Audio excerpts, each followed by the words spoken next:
خبره ورکې دا دی چې ترویخو کې ختم کیږي، ختم ځان ته سنت دی، د دې وله هم اهتمام وکړو، ختم ما پرېږدو. دغه دنیا دپاره، آرام دپاره، دغه موبایلو دپاره، خوب دپاره، گپ شپ دپاره د ډېر عظیم عبادت دی. اور کال کې یوه میاشت دی، بیا ختم هم لاسو 15 ورځو کې کېږي، نو دینه ځان ما محرومو. اور بله دا چې دغه قرآن مجید ورکې لوستلی شي، نو قرآن مجید هم ښه په آرام آرام سره څه ولوستلی شي. نو حافظانو، قاریانو، صاحبانو ته هم دغه درخواست دی چې خدای دپاره قرآن مجید دا د خوند وله کتاب دی. قرآن مجید کې الله فرمایي ورتل القرآن ترتیلا، قرآن مجید په آرام آرام سره لوله، ښه په مزې مزې سره لوله، دینه خوند واخله. دې کې ډېر عجیب خوند دی. دې د وجې نه خلکو ایمانونه راوړي چې دغه قرآن مجید تلاوت په غوږونو باندې پرېوتلی. او راشه زمونږ حافظانی داسې یایي ترویخو کې چې ته به ایمان ور باندې خود را نه وړې، چې لونې هوښیار کاس وي کېدای شي د ترویخي مرویخي هر څه ورپسې پرېږدی چې مړه ورک شه، دا څه شی شو.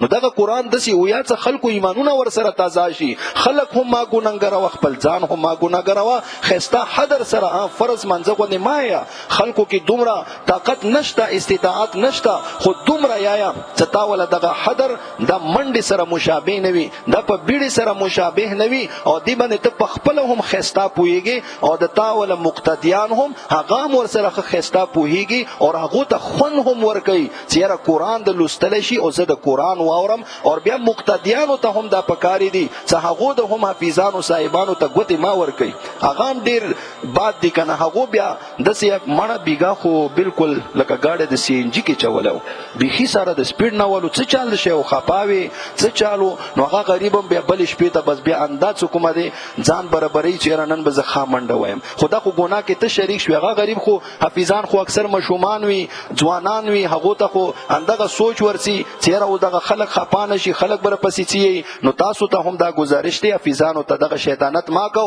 بلکې ورته یې چې حافظ صاحب ښایسته آرام سره یا ګنټې په ځای باندې به په باندې ګنټه ولګي، یو نیمه ګنټه به د ولګي، نیمه ګنټه به زیاته شي، نو دې سره د تا څه څي. نو ښه آرام سره تلاوت واورو. هم حافظانو ته گزارش دی د خلکو پروا ما کو، تاسو الله د پاره ولاړ یو، د الله قرآن دی، د دې اجر به الله درکوي. دغه مقتدیان خو تاسو ته ډېره چانده وکړي، خو 15,000 10,000 15,000 20,000 واچوه، نو دغه 20,000 دپاره ته الله خفه کوي. ورک شه دغه چاندې ورکې کا، دغه خلکو ولا واوه تعریفونه ورکوي. اور ماشاءالله پیسې ډېر نر سام تیزی کنه، سام ماشینی، سام د جهازی، جنگی جهازی، سام غروی. نو دغه تعریفونه د وکی څه شي شو چې الله در نه خفاوي. نو الله ځان یو الله فکر در سره شي کنه، بس بیا هیڅ شی نشته. نو ښه آرام سره تراویح کول پکاري دي. او هغه جمعات تاسو دی جمعات دعوت نه در کوم، بل نه، بلکې خپل باندې وګورو چې کم جمعات کې خسته طریقې سره ترویحي کیږي، هغه جمعات لا شو. هغه جمعات منډي ما وایو چې یاره دي کې اته سپاری دي، کې شپږ دي، کې درو ورځو ختم دی، دي کې 2 ورځو خطرو ورځو کې دا ختم وکړو. نو دغه پورا 29 ورځې بیا به څه خلانی ولی، بیا څه شي کوي؟ بیا دغه خلک پردي ختمونو پسې ګرځي، پلنکي ځای کې خاتم دی، پلنکي ځای کې هغه ختمونه ته هیڅ فایده نه درکوي.